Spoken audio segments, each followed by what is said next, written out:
you right now. Are you safe? Half shouting, I check on Jace's safety, who I suspect is at the scene of the fire. But on the other end of the phone, he dismisses me with an air of annoyance. What's this all about? I'm at work, you know, and don't call me when I'm working. He grumbles and abruptly hangs up. There's no way someone could be casually working at the site of a fire. Upon realizing Jace isn't at his workplace, I am convinced of his betrayal. I decide to execute the plan I had been preparing for a while. My name is Julia Gomez, 29 years old. As a nurse working in a hospital, I confront numerous patients every day.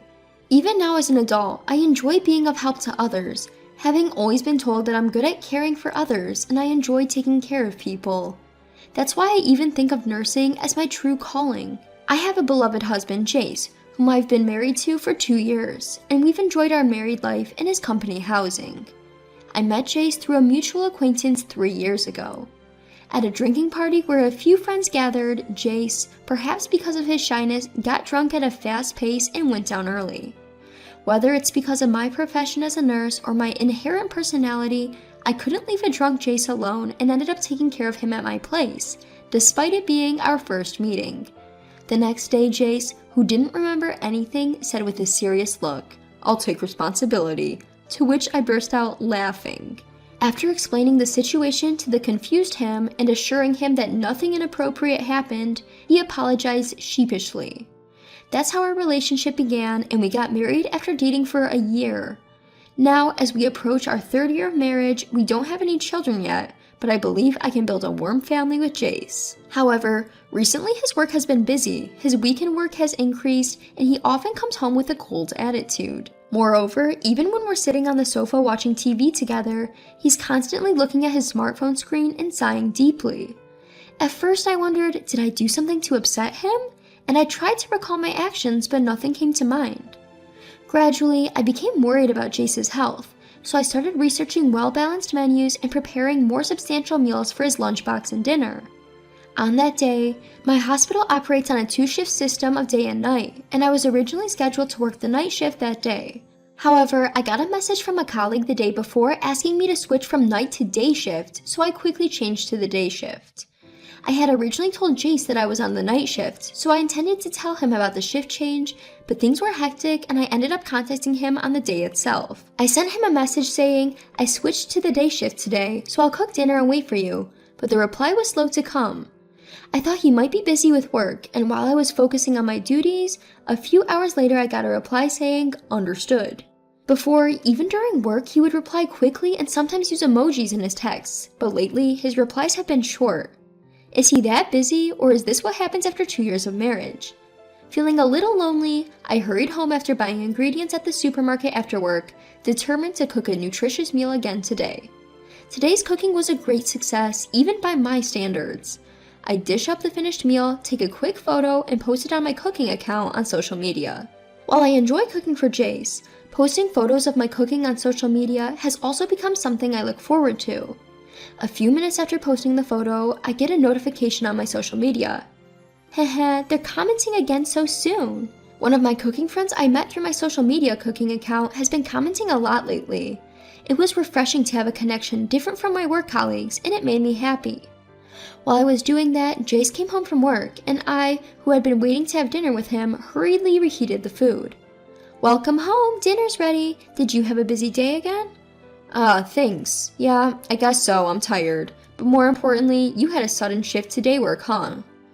I see Jace, who's changed into his loungewear, sit down in his chair looking exhausted and bring over the reheated food. Yeah, a colleague had an urgent matter. Sorry for the late notice. I also sit down at the table and start eating dinner, saying, "Let's eat." "No, it's fine. It was a sudden decision after all, but I'd like you to tell me earlier in the future. Sometimes I have plans to go drinking with colleagues." "Ah, I see. Got it." While saying that, I noticed that Jace hadn't been eating much since earlier. Is the food not very good? Could it be that it didn't suit his taste? Worried, I asked, and Jace's hand holding the fork stopped dead in its tracks. Then he opened his mouth with a somewhat awkward expression.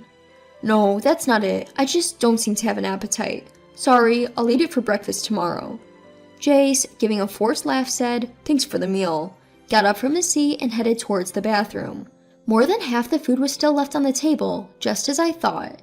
With a certain conviction, I followed Jace, who was heading to the bathroom. "Hey, are you feeling okay? You haven't seemed well recently. I'm worried. You should go to the doctor."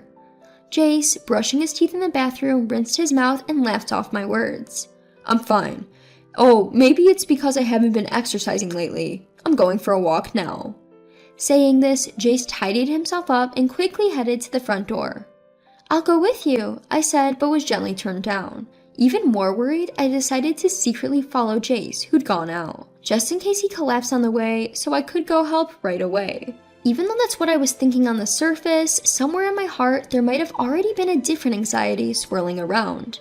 That anxiety was soon confirmed as I started tailing him.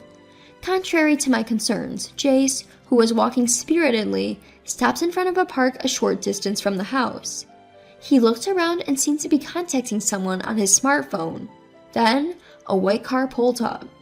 Jace approached the white car and chatted briefly with the person in the driver's seat. It's too dark to see clearly. As I got a little closer, I could see the person in the driver's seat. A young woman with long curly hair giving a seductive impression. The moment I saw her, my hand naturally pulled out my phone and activated the camera. Jace getting in the passenger seat, the woman laughing. I reflexively captured the scene in a photo, and by the time I had came to my senses, the car with the two of them had driven off. Surprise, along with confusion, suspicion, and various emotions swirled around in my head, leaving me unable to move from the spot.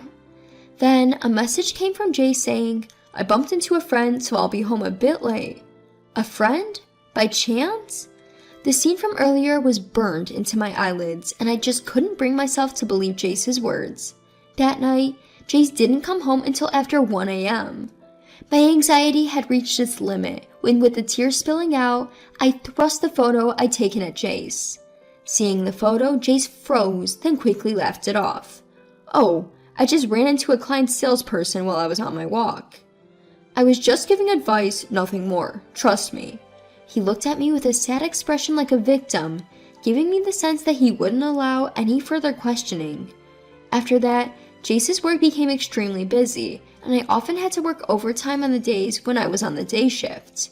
Even amidst our conflicting schedules, I tried to find time to talk about the incident from before, but was dismissed with, "I'm tired." Overtime yesterday, working on a day off today. Really? During work, whenever my guard was let down, the image of Jace and that woman being close would come to mind, making me feel uneasy. Finishing my night shift, the morning sun was piercing to my tired eyes. I realized I had been neglecting myself recently due to all the worry and anxiety, so I stopped by a cake shop that was open early in the morning and bought a cake.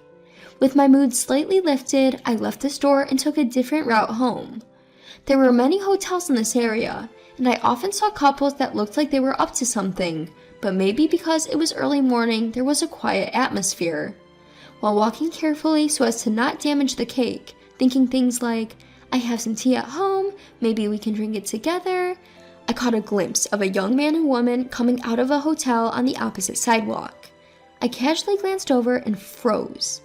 There was Jace, squinting his sleepy eyes and smiling, and the woman with the long curly hair who was in the car that day smiling back at him.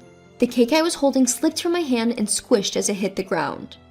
In my whitening head, only the sense of mission to leave evidence remained. With trembling hands, I took out my phone and took a picture of the two of them, arm in arm and smiling at each other. The two of them captured in the snapshot looked just like a couple. My heart was pounding, and I was breaking out in a cold sweat. As I thought, Jace had been lying. In my view was the cake box that had fallen to the ground and the photo of the two. Staring blankly at them, I was thinking in the corner of my mind, I can't be with him anymore. One day, when the series of events had turned my suspicions about Jace into certainty, the word divorce took on a sense of reality. That day, I was working the day shift busy as usual.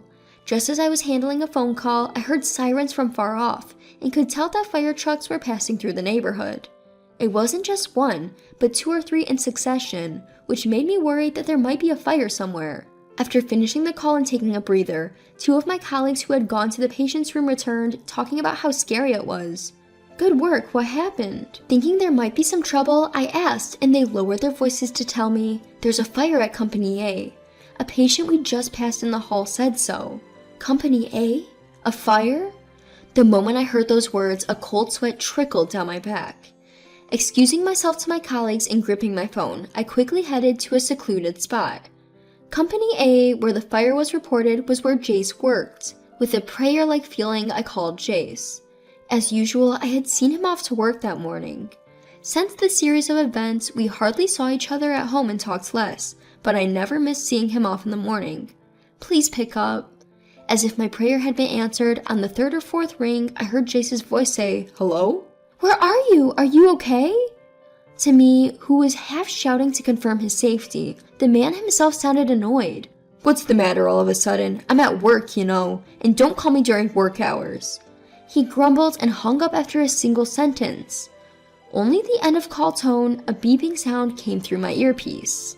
From Jace's response, I was relieved to know that he wasn't caught in the fire, but I felt a big discomfort. There's no way he could be working normally at a place where a fire was happening. Furthermore, I was increasingly angered by his words and attitude, which seemed to trample on my feelings of concern. Jace is probably not at work right now. I saw him off to work as usual today, but the place he went to was definitely not his workplace. Since we got married, I might have unknowingly been seeing him off to another woman's place all along. Out of the corner of my eye, I thought I saw his shimmering, long, curly hair. I made up my mind and made a call to a certain person from my clenched phone. After finishing my work safely, I hurried home and began to pack up the furniture and appliances around the house. Then the doorbell rang. Ding dong! When I opened the front door, it was not Jace standing there, but a friend from college.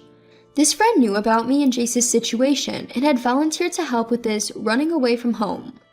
Despite my sudden request for help moving my belongings from work, she readily agreed. "Thank you so much, I'll treat you to something next time." Feeling apologetic, I said, but she returned with a smile. "You've had it tough, haven't you? I'm always ready to help." I felt grateful for having such a good friend, a feeling that had faded recently, and my heart warmed. Together, we moved out the furniture and appliances and also loaded the clothes I had prepared in advance into the car. The room, now missing the furniture and appliances I had been using since my single days, had hardly any belongings left and seemed very empty. Looking at such a room, I asked myself again if I had any lingering attachments to my past life. No, I don't need it anymore. Without feeling any pull to stay, I briskly turned on my heel. My destination was an apartment near my workplace. Actually, on the day I saw Jace leaving a hotel with a woman, I went straight to a real estate agent in a rush. I wasn't sure about getting a divorce yet, but I had rented an apartment just in case. Pleased with my own decision, I checked the items I had moved into the apartment and began to unpack. Then, I remembered something and pulled out my phone. Holding the phone to my ear, I waited for the robotic voice guidance to start. Several hours later, after settling down from moving, while I was taking a break, I got a line call. Checking the display, I saw the name Jace. Exhaling deeply, I waited a moment before answering. "Hello?" "Julia, where are you? When I got home, it was empty and I can't use my phone anymore. What's going on?" Most of the stuff at home was originally mine, so I just took it with me. And as for the phone, it was under my name, so I canceled it. His frantic voice came through the phone, but I calmly stated the facts. "By the way, isn't your phone unusable?" "Well, I'm only able to use Line because I'm connected to Wi-Fi. No, more importantly, you said you took the stuff. You're not seriously running away, are you? This is a joke, right?" As I heard Jace still not understanding the situation, my irritation grew. "Are you seriously saying that? Don't tell me you forgot about the call this afternoon. Someone who's at work can't just keep working calmly when there's a fire happening, right?" Struggling to keep my voice from shaking with anger, I asked something I wanted to know for a long time.